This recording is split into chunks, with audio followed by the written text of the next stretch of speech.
Yo, what's up guys? Welcome back to another video, and in today's video we're going to be talking about one of the most important aspects that we do in a day-to-day life activity, and that is the number one problem that a lot of people actually reach out with is the habit of consistency and the habit of inconsistency. So I was like, you know what, let me do a video on actually understanding what makes you do something and what makes you not do something, and in today's video I'm going to actually solve that for you. So today we're going to be talking about how habits are actually formed and how to fix that in less than like 4 to 5 minutes. So the number one thing that we need to understand is our habits are not behaviors. These guys are like loops, and like there are layers. So these layers are actually divided into 3 layers. The number one is the cue, which is the trigger. The number 2 is the behavior, which is the action, and the number 3 is the reward, which is the feeling. So let me give you that for an example.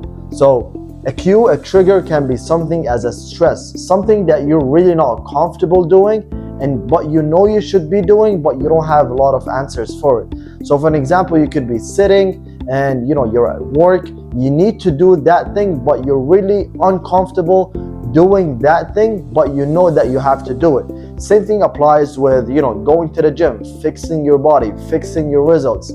Although that you know your answers, you want someone that is going to push you to actually do it. And once you do that, you're going to be like, why did I take too much time thinking about it, but it was super easy for me? But the idea behind that is that it was super uncomfortable, that it made you go back to the habit that once you're uncomfortable, you barely stay stuck, or you don't do anything about it, which is the second step, which is the behavior, which is an action. So sometimes once you are in an uncomfortable position, you want something that is going to reveal that stress, reveal that feelings that you're going through. So you might go to scrolling, you might go let's say to your bad habits, you might doing things that you don't want to actually do. And that is where we go to number 3, which is the reward, the feeling. You are craving that kind of feeling, the uncomfortableness, to actually go away from you in any sort, shape or form, just for you not to feel comfortable in a way. And once you do that, you're going to go into the loop, and that's what we've done over here. It's a loop that your habit is actually formed in. So once you have a cue, a stress, something that, as I told you guys,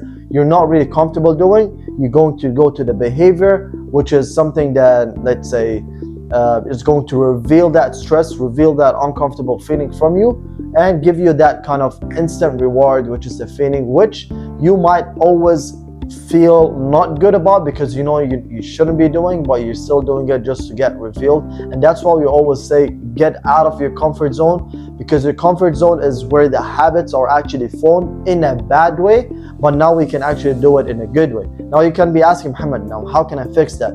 So over here I've written down the 3 simple steps that you can be doing, and it's going to be super easy for you to actually create any good habit and replace that bad habit with that good habit. And one of the things that you might also fall into trap with is, once you want to remove that bad habit, you are depending on motivation, which is, what, I'm just going to go to the gym in the next 2 weeks, 3 weeks. But what happens when the craving comes? What happens when the work is piling up? What happens when you want that instant relief, which you found in food, or you found in not going to the gym, or you found in just maybe sleeping, that's for an example. And you are trying to change everything at once, which is the number one mistake that you can be falling into.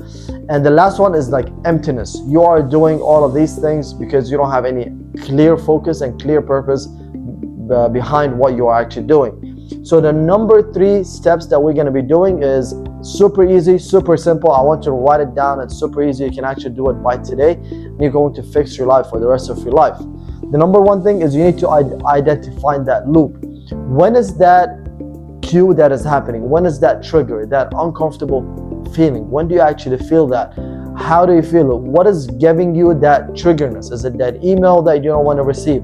Is it that task that you should be doing? Is it that I don't know, what is it exactly that is making you, it's triggering that kind of feeling that is going into the bad habits that you should be doing? You need to identify that loop. The second step, once you start identifying that loop, is you need to keep the cue, keep it because it's triggering something, that stress, but you need to replace it with a different behavior. So let's put that for an example. You are stressed about, you are a CEO, you're an entrepreneur, you are a guy that is a high performer at your company, and you don't really like getting those emails from your boss, from someone, for investors, from something that is actually triggering that.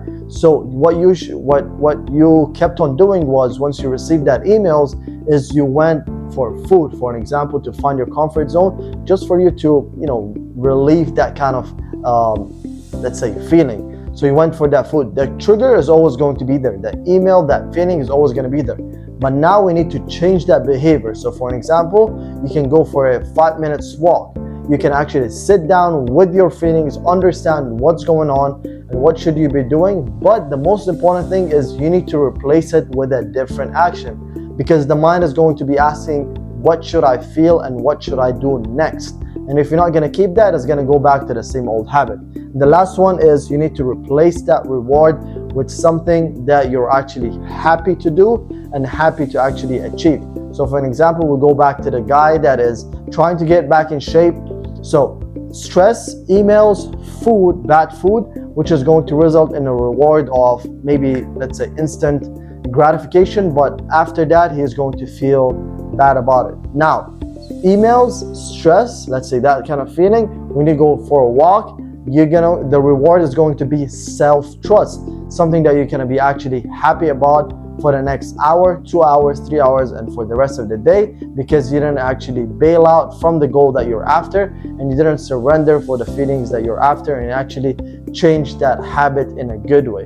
So that's it for today's video. If you came across this kind of video and up until that minute, you are the OG, you are the real one. Make sure to drop habits in the comments below. I know that you actually finished this video. Thank you guys so much. Make sure to apply these kind of things in your day-to-day life activity. Tell me in the comments below, after 7 days, how are the things that you actually applied from here affected your life, affected your habits, and how did it actually, help you in becoming a better person and better version of yourself. Thank you so much. Don't forget to subscribe, like this video, share it with your friends and family. By the way, it's completely for free. You don't know who needs to hear this. You might be helping a friend out by just sharing this kind of video, helping them to find actually clarity and awareness. And for that, see you next Tuesday.